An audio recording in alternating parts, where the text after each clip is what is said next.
if I'm rooting for the Tribe or for Toronto in the National League. I really don't care who wins, as long as it's not the Nationals. But we got football this weekend. The Terps get back after at noon with the Minnesota Golden Gophers at Bird Stadium, and we will be running our bus trip to the Meadowlands on Sunday to see the New York Football Giants and, of course, the Ravens with a little turmoil earlier in the week, changing offensive coordinators. James Kratz knows about turmoil. He covers the Giants. They're 2-3 right now and struggling. And, of course, we get the Jets next week at the Meadowlands. If you have some interest in getting on our bus, throw me a note, nasty@WNST.net. I'll be hanging out with James Kratz up in the press box at the Meadowlands. He does cover the team for New Jersey Advanced Media. You might know it as the Newark Star Journal and NJ.com. James, welcome back onto the program. I know we talked back in the spring about drafts and whatnot. Now here we are, and the Giants have not seemingly improved all that much under Ben McAdoo, huh? No, I mean, they started 2-0, and I think people, two close games, two sort of games that team lost. They would lose last year always in the last second. People felt really good, but that Washington game was, really kind of the pivot point. That was a game. They could have been 3-0. The Redskins could have been 0-3 and pretty much done. And look where we are now. Redskins have won 3 straight. They're back in the division hunt. The Giants have lost 3 straight. Offense is just not playing well. I mean, they're 18th in the league. They're averaging under 18 points a game. Eli Manning's been very poor. The defense has been okay. They can't get off the field on third down. They can't rush the quarterback, but they're holding teams to field goals a lot. They haven't really been the issue. The issue has been the offense, and Eli Manning is the guy who's taken a lot of heat, and after, obviously, and there's a bunch of off-the-field stuff as well. Odell Beckham, and his issues, and Eric Flowers doing a horrible game against the Packers on Sunday night, and then shoving a reporter after the game. So it's been a lot of stuff going on here the past couple of weeks. Not much of it's good. As I say, a lot of meat on that bone, so let's take it backwards here. And let's just start with the Packer game. I had a chance to watch part of that on Sunday night while I was sitting here doing Monday morning radio, and it wasn't a good look, and I look at the Packers as being an explosive team. But to your point, the wide receivers have to be involved for the Giants to win. They're not going to win under Bobby Rainey right now, right? So, everyone's taking great pains to shut down the wide receivers. And, Xavier Rhodes made a hell of a name for himself 2 weeks ago, and now Minnesota's undefeated, and Green Bay sort of ate there too, right? Yeah, no, I mean, it's going to this game, you're looking at the Packers. They're not very good pass defense to start.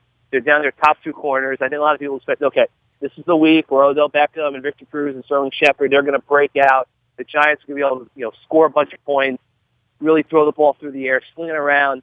And then once again, nothing happens. Another anemic day. Beckham was a little bit more involved, 5 catches, 56 yards. Cruz didn't have a catch. I think it was like the first time in 5 years he started a game and didn't have a catch. Shepard had 2 catches for 14 yards. Eli Manning in 3rd straight poor game. And then after the game, they said, they ran a cover 2. And I think a lot of Giants fans are going, the cover 2 has been around for like 30 years. Like, why is it such a riddle that this team can't crack it? Bring in Tony Dungy. Let him consult or something, right? They can't do it. The teams are taking away their wide receivers. And, the Giants, they didn't have to win with their running backs and their tight ends. And, Larry Donnell was out with a concussion. They've had some injuries with the running back room. Now, one of the key things I think people have to say about the running backs is, they're down Shane Vereen and they're down Rashad Jennings, but Rainey and Orleans Darkwa and the rookie Paul Perkins, they really haven't had much of a productivity drop-off for those guys. It's just, I think it all comes back to Eli Manning. He's been inaccurate the last 3 weeks. He doesn't seem very comfortable back there. It's very clear. He'll never admit it, but I don't think he trusts his protection. He's very jittery out there, happy feet, and he's just not playing very well, and it kind of trickles on down. So this team is just not playing well right now offensively, and that's the reason why they've lost 3 straight. James Kratz covering all things Giants. We'll see him on Sunday. He covers them for New Jersey Advanced Media. That's NJ.com and the Newark Star Journal. You can also follow him out on Twitter at James Kratz. That's Kratch on Twitter. For Eli Manning, where is he in this thing? Because part of Coughlin getting thrown off the side of the boat was that Ben McAdoo and Eli had something going with the offense, and they felt like he was going to be a head coach somewhere else. Why not here? How happy have they been with the Ben McAdoo setting? Because he is one of the more anonymous dudes in the league, right? Yeah, no, I think I think 5 games is way too early to make a major judgment about Ben. I mean, he was 2-0 and everything was going great. And if not for a couple of interceptions in the 4th quarter by Eli, he would have been 3-0 and he would have buried the Washington Redskins at 0-3. So, look, I think obviously there's been a lot of off-the-field issues that have kind of consumed it. People are wondering, hey, does McAdoo have control of this team? I think he does. I think, obviously, it's not a great start for him, but I think they're confident in him, and I think they're confident that he is confident this offense is going to break out eventually. I mean, look, they had 2 top 10 finishes his 2 years as offensive coordinator. He's still calling the plays. I think there's some question, hey, should he give up the play calling duties? I don't think it's necessarily people saying his play calling is poor, and that's why the Giants' offense has succeeded. I think people are wondering, is he have enough time as a head coach with all the added responsibilities to focus on the play calling? He said it's on the table. I don't expect him to change calling the plays this Sunday. You never know. I just don't think we're at that juncture yet. But I think they feel that this offense is eventually going to get clicking. But at some point, it has to get clicking. They have to start living up to the potential and the hype they had coming into the season.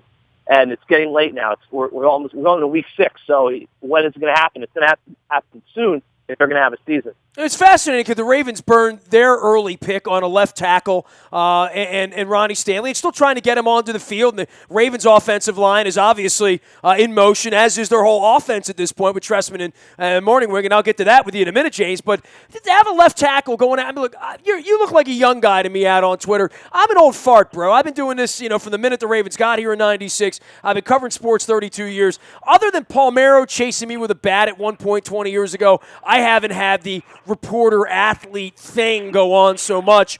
But when left tackles are going after ESPN writers in the locker room after a bad game, that's a temperament issue, and you just don't see a whole lot of that going on anymore because most of these guys, it's really hard to hurt their feelings. They're football players, Yeah, no, I mean, you don't see it going on at all.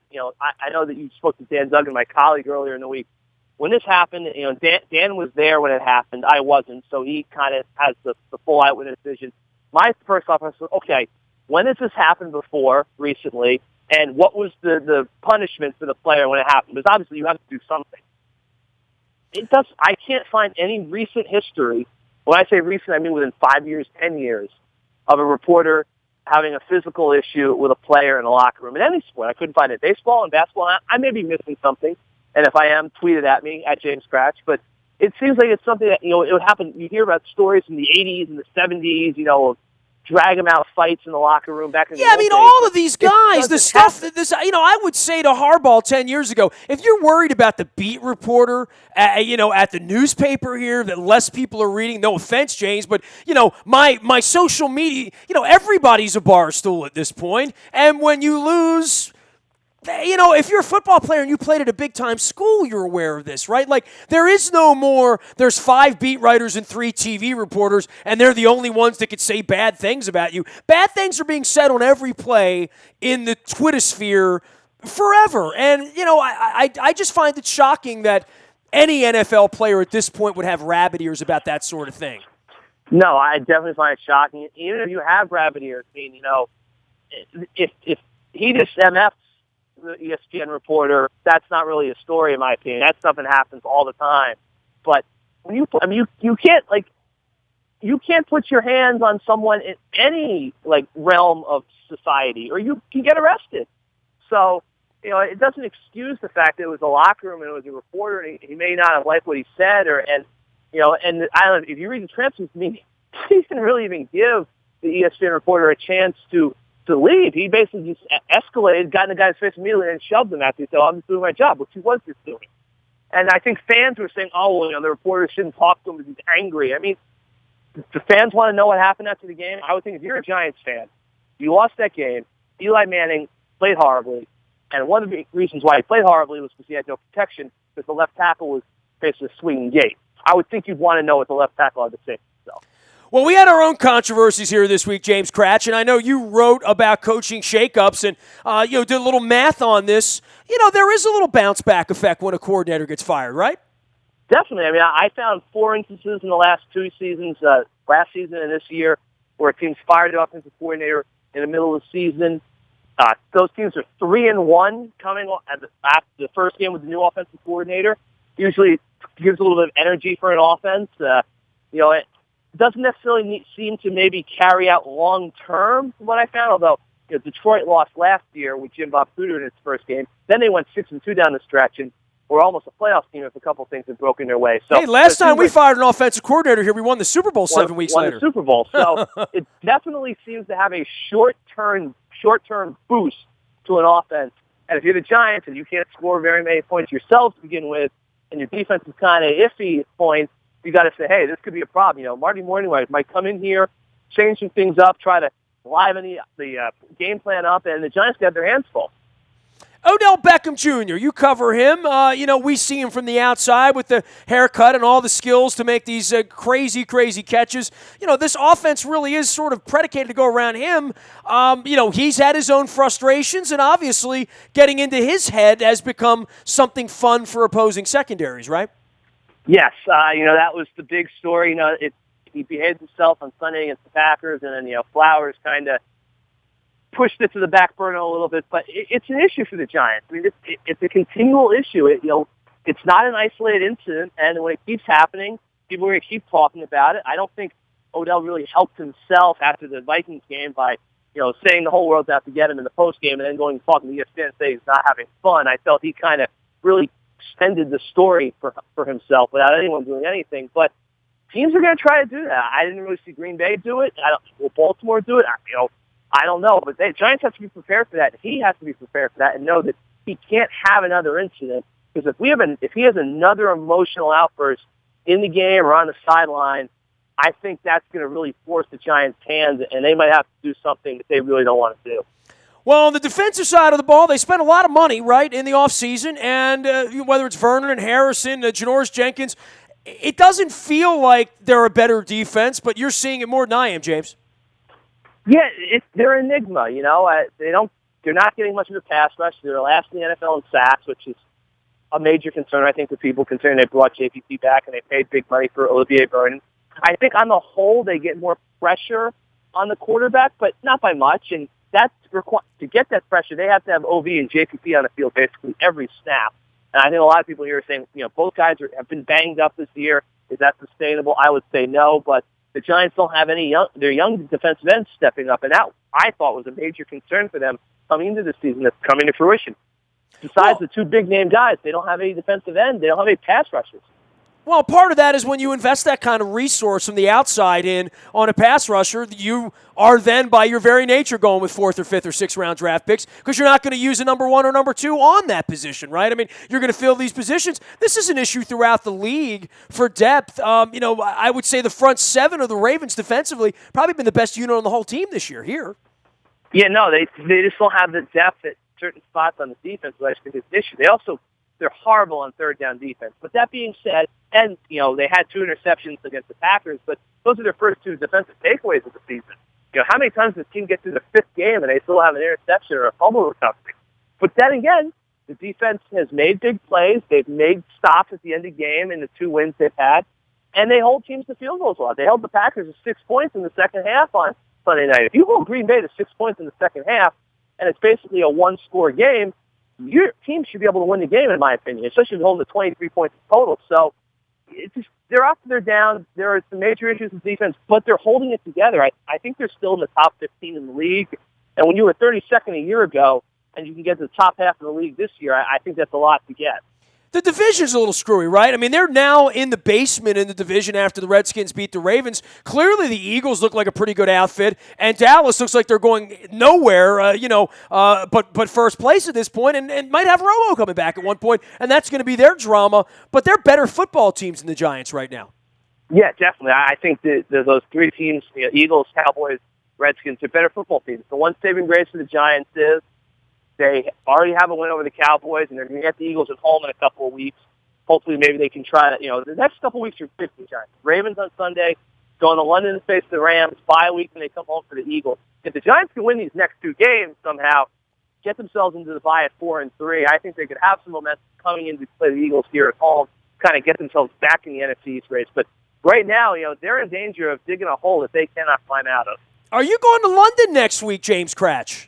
I am going to London, yes. I will be headed over to London. So it's been a very busy week for the Giants, and a busy month for the Giants in October. Well, let me know how that Brexit thing's going for you next week, all right, man? I hope your pounds go further than they used to go. Yes, I have to get the calculator out and figure out what the exchange rate is at this point. You know, we haven't done that turn yet. I mean, the Bengals and the Redskins are going there in a couple weeks. I mean, they're clearly mixing it up. We're not far away. I mean, I don't know how many teams have played over there. My guess is now, 20, 24 of the 32 teams. Something like that, yeah. Yeah, we're one of the few that haven't been yet, but we're waiting. I'm looking forward to it. I mean, I think our fan base is looking forward to going over there, quite frankly. Yeah, it'll be the second time for the Giants. They actually were the first London game in 2007, and they won the Super Bowl that year. So just how Ravens fans are saying, hey, the last time we changed offense, the 49ers won the Super Bowl.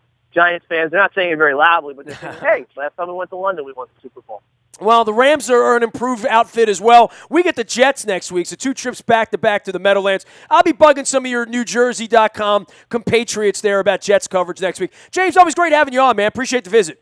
No problem. Thank you. You got it, James Kratch. That's Kratch. He is the New York Giants beat writer at New Jersey Advanced Media, which is NJ.com, and you may know it as the Newark Star Ledger as well. Many legends coming out of the Newark Star Ledger over the course of time as well. Place I wanted to write when I was a young man at the News American. You can find me out in the Bayou Toyota Audio Vault 24 hours a day from anywhere in the world on your mobile device by downloading the TuneIn Radio app. We come in crystal clear. Our morning newspaper ships every morning to your email inbox. That's free of charge and powered up by Planet Fitness and PlanetFitness.com. Still $10 a month to get in shape, and there's a Planet Fitness right around the corner for you. I'm pretty sure of that. I've been to your neighborhood. You can also find our WNST text service 9:33 Monday morning. Mark Trestman was fired. We got that to you right away. It's all brought to you by Coons Ford of Security Boulevard. It is our breaking news service. There's never spam. It's the best thing we do out there. Ask anyone that's on it. And, of course, Dennis will be here on Thursday driving you home, getting you ready